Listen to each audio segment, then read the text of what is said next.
एक गांव में एक कीकर का पेड़ था। उस पेड़ की एक डाली पर एक औरत पीठ करके सोती हुई दिखाई देती थी। गांव वाले उसे देखते ही वहां से डर के मारे भाग जाते थे।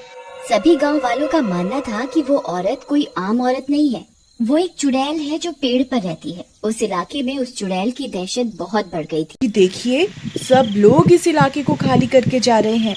मुझे लगता है हमें भी यहाँ नहीं रहना चाहिए। अगर किसी दिन वो चुड़ैल पेड़ से नीचे उतर आई तो हमारी लाश भी नहीं मिलेगी। अरे तुम पागल हो गई हो, कोई चुड़ैल उड़ैल नहीं होती, ये सब गांव वालों का वहम है। अजी, आपका दिमाग तो खराब नहीं हो गया? बहुत सारे गांव वालों ने अपनी आंखों से उस चुड़ैल को पेड़ पर लेटे हुए देखा है। अरे यार, अब इसके वहम का इलाज कैसे करूं? अच्छा ठीक है, मुझे एक दिन का समय तो दो, हम कल यहाँ से घर खाली करके चले जाएंगे। फिर रात होने पर उस इलाके में सिर्फ वो दोनों ही बचे होते हैं। बाकी सभी लोग वहाँ से अपना घर खाली करके जा चुके होते हैं। उर्मिला खिड़की के पास खड़ी होती है। अजी, मुझे तो बहुत डर लग रहा है जी। देखिए ना, बाहर कितना सन्नाटा है। यहाँ हमारे अलावा और कोई भी नहीं है। कमबख्त सबके सब गांव वाले इस इलाके को छोड़कर भाग गए हैं। अरे कुछ नहीं होगा, तुम डरो मत। मैंने दूसरी जगह पर एक घर किराए पर देख लिया है। हम सुबह होते ही इस जगह को छोड़कर चले जाएंगे। उर्मिला खिड़की के पास जाकर बाहर की ओर देखती है। पेड़ पर कोई औरत पीठ करके सोती हुई दिखाई देती है। उसकी साड़ी पेड़ से नीचे की ओर लटक रही होती है। उसे देखकर वो बहुत डर जाती है। अजी जल्दी उठिए, देखिए वही हुआ जिस बात का डर था। देखिए वो चुड़ैल पेड़ पर कैसे लेटी है। फिर बल्लू भी खिड़की से झांककर उस औरत को देखता है। अरे ये तो कोई औरत लगती है, इसी की वजह से सब लोगों को अपना घर छोड़ना पड़ा। मैं अभी जाकर इसकी खबर लेता हूँ। अजी, आपका दिमाग खराब तो नहीं हो गया है जो खुद मौत के मुंह में जाना चाहते हो? अरे कुछ नहीं होगा, ये सिर्फ एक औरत है जो सब गांव वालों को डरा रही है। मैं अभी इसे सबक सिखाता हूँ। फिर बल्लू गुस्से में घर से बाहर निकल जाता है और सीधा उस पेड़ के पास पहुँच जाता है। वहाँ उसे वो औरत दिखाई देती है। उसकी पीठ होने की वजह से बल्लू उसका चेहरा नहीं देख पाता। कौन है तू और तू इस पेड़ पर क्या कर रही है? तेरी वजह से यहाँ के सब लोगों को अपना अपना घर छोड़कर जाना पड़ा। बस बहुत हो गया, मैं तुझसे नहीं डरता। चल अभी के अभी नीचे उतर। दूसरी तरफ बल्लू को पेड़ पर खींचता हुआ देखकर सुषमा डर जाती है।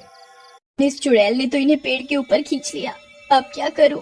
फिर सुषमा भागती हुई सीधा गांव के सरपंच के पास जाती है और सरपंच को इस घटना के बारे में बताती है। अब तो हद ही हो गई, आज तक उस चुड़ैल ने किसी पर हमला नहीं किया था।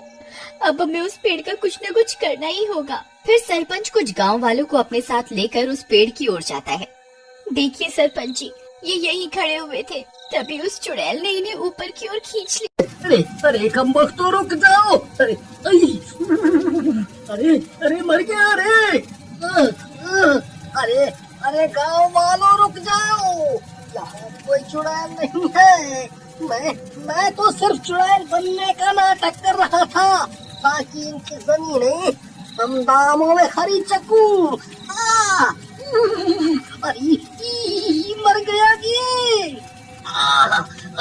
अरे नाश मिटो, जल्दी ये आग बुझाओ, नहीं तो हम नहीं बचने वाले। अरे मर गया रे। उन दोनों की आवाजें सुनकर गांव वाले हैरान हो जाते हैं। अरे सरपंच जी, ये चुड़ैल की आवाज को क्या हो गया? ये अचानक से मर्द की आवाज कैसे निकालने लग गई है? सरपंच जी, ये इन्हीं की आवाज है, ये जिंदा है, जल्दी कुछ कीजिए ना। भीमा, यहाँ जरूर कुछ गड़बड़ है, जल्दी से इस आग को बुझाओ, हमें इस आग को रोकना होगा। फिर गांव वाले बल्लू के घर से पानी की बाल्टियां भर भर कर लाते हैं और पेड़ की आग को बुझाने लगते हैं। कुछ ही देर में वो आग पर काबू पा लेते हैं। फिर बल्लू और वो बहरूपिया पेड़ से नीचे की ओर कूद जाते हैं और बहरूपियों को चुड़ैल के रूप में देखकर सब हैरान रह जाते हैं। अरे ये तो इसी गांव का प्रॉपर्टी डीलर मनोज है। अरे कमबख्त, तू इस पेड़ पर चुड़ैल बनकर क्यों रह रहा था? बोल। गाँव वालों, मुझे माफ कर दो, मैं लालच में आ गया था और यहाँ के लोगों को चुड़ैल का डर दिखाकर उनकी जमीनों को कम दामों में खरीदना चाहता था। मुझे मुझे माफ कर दो। फिर सरपंच उसे पुलिस के हवाले कर देता है और सब गांव वाले वापस अपने अपने घरों की ओर लौट आते हैं।